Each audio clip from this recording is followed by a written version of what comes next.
The COVID-19 pandemic created unprecedented global demand for medical equipment. Public procurement played a vital role in meeting this demand. The government awarded contracts which included everything from ventilators and personal protective equipment, or PPE, to test kits and laboratory services.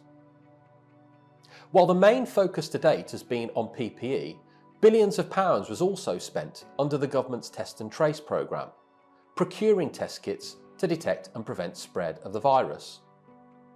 Now, a global shortage of test kits and raw materials meant that the government had to buy from whoever could reliably supply. Many test kits were imported, for example, from China, given its ability to rapidly produce high volumes. And at the same time, the government attempted to develop homegrown tests, supported by a domestic industry rapid test consortium. Now, despite delivering mass testing, the response of both government and industry requires investigation. Why? Well, many tests failed to meet the required technical standards at the validation stage.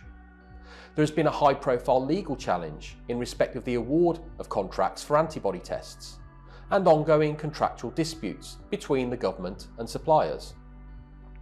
Further, Parliament and the National Audit Office have raised wider questions about value for money and transparency.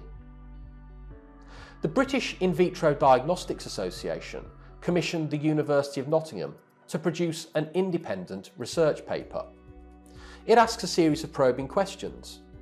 How were contracts for test kits awarded, and who were the major suppliers?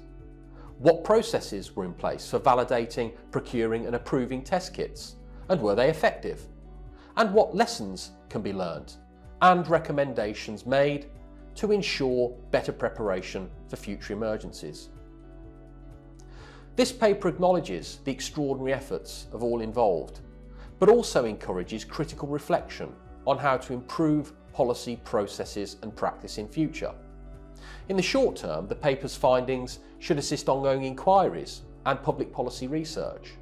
And in the long term, it should promote closer dialogue between government and industry on how to harness the power of public procurement to develop a UK diagnostics capability.